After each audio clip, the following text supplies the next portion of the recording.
Bang! What is going on, National Wrestling Shooters viewers? Cody here, and I flipped the phone out of my hand and caught it with other hands. Like this. Hold on, let me show you real quick. Like I went to do the thing, flipped the phone, and I caught it with my phone. Anyway, guys, as I not do that again, gonna give you guys the raw.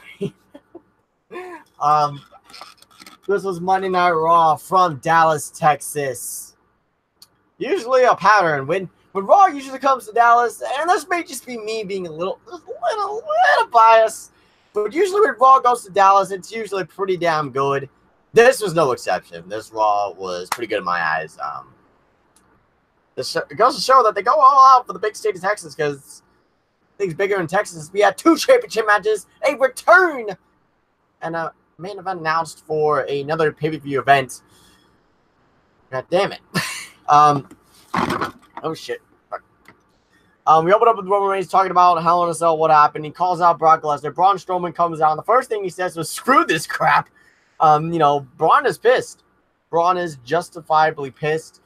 Looks like him and Reigns are gonna go at it, but Baron Corbin comes out and announces that at Saudi Arabia, November 2nd, at an event called WWE Crown Jewel, it will be Braun Strowman versus Brock Lesnar versus Roman Reigns in a triple threat matchup for the WWE Universal Championship. I swear, if Brock Lesnar wins, takes back the belt,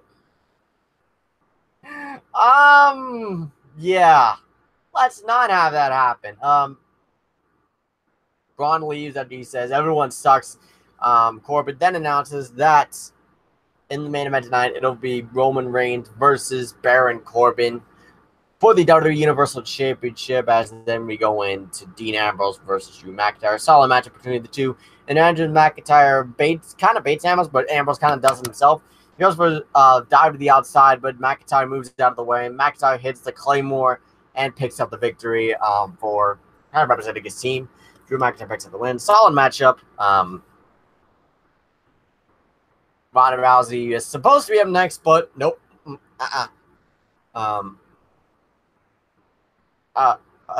Presumably I'm next out in the ring, but not yet. We get a backstage segment, and Corbin tells Ziggler to enforce his rematch clause, and so Corbin can strip Rollins for not being in attendance, and Ziggler is fine with this. So a rematch clause invoked, and we get an Intercontinental Championship matchup later on in the night. They talk about the Hell in a Cell, Ronda Rousey Alexa Bliss matchup, and then Ronda is asking how open challenges work. Natalya and the Bella Twins are like, you just go out of the ring, don't tell anyone, because you never know who's going to accept the open challenge. And Ronda's like, all right, cool thing. Just, all right, I'll go with that later on. And then we get a match, Chad Gable versus Victor. I didn't really look at this match. Chad Gable picks up the win, no brainer. And then after the match, Connor beats down both Gable and Bobby Roode. Interesting. But next, we get The Undertaker after Rollins has learned that Ziggler is invoking his rematch clause. Taker talks about the Superstar Showdown, and he reveals that Kane will be in his corner and Michaels will be in Triple H's corner. I've heard the rumors. If this sets up Shawn Michaels and Triple H versus the Brothers of Destruction, I'm not going to be happy because Shawn Michaels should stay retired. Just saying. But it is nice to hear that Kane and Michaels, I mean, if we could get DX versus Brothers of Destruction in that sense, where it's Triple H versus The Undertaker and not in Crown Jewel, I'll be okay with that. Keep Michaels retired.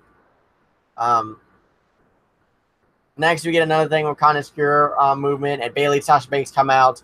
Are the ones that bring out the kids. But afterwards, we get a Bayley Dana Brooke matchup. Didn't pay attention to this match either. Bayley picks up the victory. No surprise there. After that, AOP faces Gregory James and Garrett Brown in a squash match. AOP picks up the victory. No surprise there. Then we get to the Intercontinental Championship match of Dolph Ziggler versus Seth Rollins. These two always kill it. Always kill it. And it's with Ziggler going for a roll-up, get to 2 count. Rollins with a stomp, 1, 2, 3, picking up the victory and retaining the Intercontinental Championship despite being less than 100% after taking a dive from the side of the cell through the announce table. Ronda makes her way out to the ring afterwards, issues an open challenge, but it looks like Natalia's going to accept it, but then the Riot Squad come out and they reveal that they beat up Natalya, and they go to the ring to beat up Ronda Rousey, but the Bella Twins make the save, kind of, building up the Ronda Rousey and Bella Twins versus the Riot Squad at Superstar Showdown, which is the next event that they're building up, which is in about 3 weeks' time. So, good luck. They've got a lot of stuff to build up. They've got Superstar Showdown. They've got Evolution. They've got Crown Jewel, and then they've got Survivor Series after that. So, good luck with that.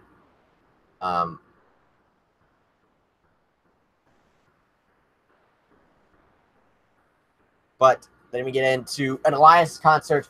Talk trash about Dallas. He made something because it was in Dallas, and I'm like, he's like, Bobby Lashley fails with a couch the most, and I'm like, how much you want to bet he's going to talk about the Dallas Cowboys? Talks about the Dallas Cowboys. And I'm like, I could have seen that from a mile away. Actually, I probably literally did see that coming from a mile away or more.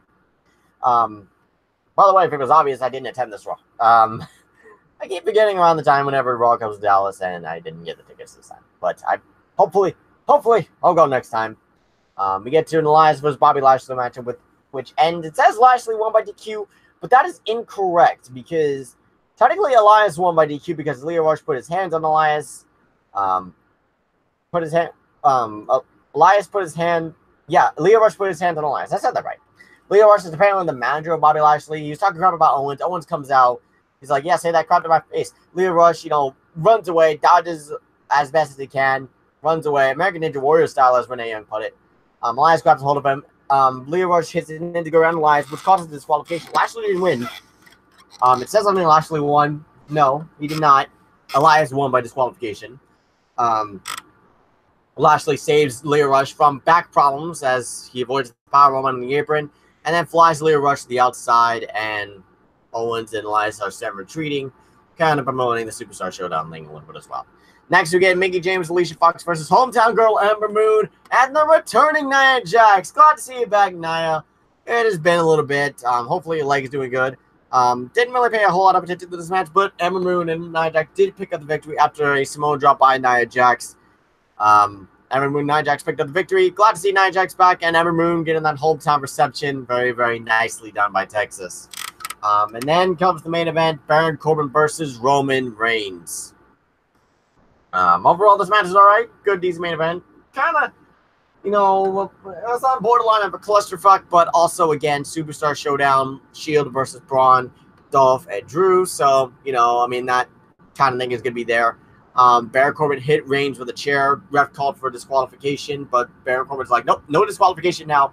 But it ends up backfiring on him because after Roman tries to go for a dive, Baron Corbin gets back in the ring and spear 1, 2, 3, picking up the victory and remaining the WWE Universal Champion. Overall, good show from Texas. Good show from Dallas. Like I said, it seems like they go bigger every time they're in Texas. Like something big usually happens in Texas, and we had 2 championship matches, and they were both good. Both really good. Overall, Raw, again, like I said, gets a thumbs up for me and fairly decent at best. But before I end this, I'm going to go look at the chat real quick, see if anyone's making any comments. Don't know if anyone's making any comments or not.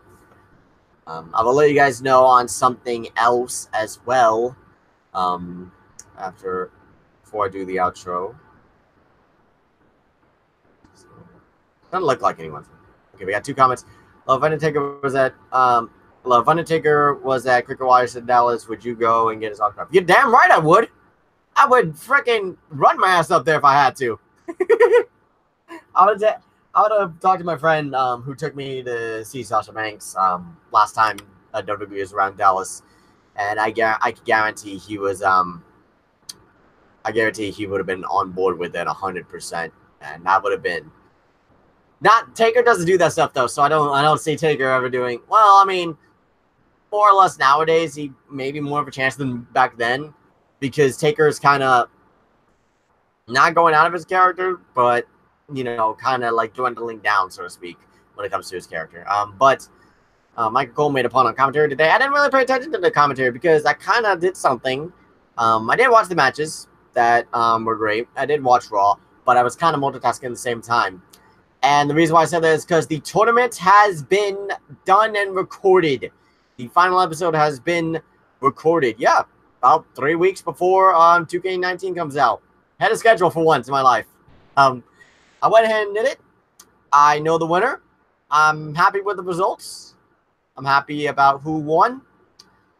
And I think it all went well.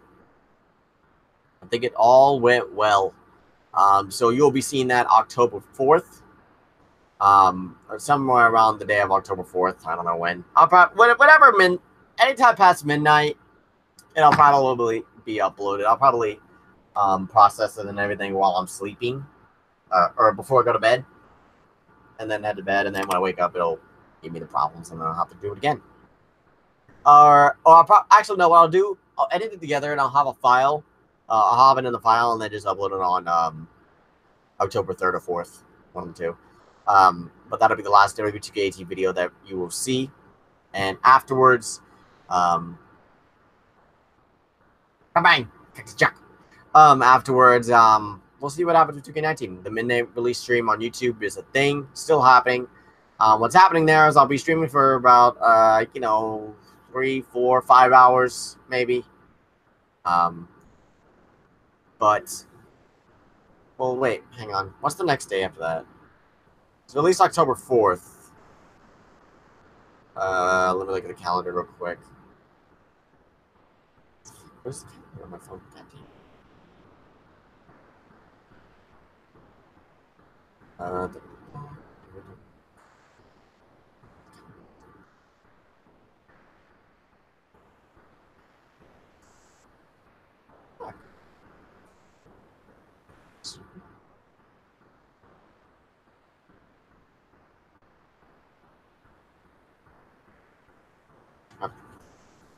Let's see. October 4th is Friday, right? No, it releases October 5th. That's a Friday. So I gotta just stay up a little bit later. So probably stream for like 6, 7 hours, maybe. And then I'll stop. I'll go to college. Then when I come back, I will pick right up on it. Maybe if I wake up enough time to stream for like a couple hours, I will. And then when I come back from college, I'll stream from like 9 till the night after I come back from college on that day. That will be the big stream that will be definite for the day that the game comes out. So expect 2 separate streams for that for the release day of WWE 2K19, and then we'll see where things go from there. I'll be looking at mostly the offline stuff. Maybe look at online a little bit, see, mess around with the timing and all that. I'll be able to get, hopefully, if I know Jack will get the game later on in the day. I know Scott will get it when it comes out. I'll be having a party where Scott, Jack, and Burgermeister will all be there. We'll be celebrating the WWE 2K19 release stream, and that will definitely be a thing. I'll start recording like right whenever the game comes out. Be a little bit later than what the new Legacy imports do because they have the capture devices and all that. But nope, that is going to do it. Thank you guys for watching. Be sure to like, comment, share, and subscribe. And remember, we are passionate wrestling fans who love the other professional wrestling, but we're not afraid to shoot straight from the hip. But for now, guys, I must bid you all adieu. Goodbye, and good night.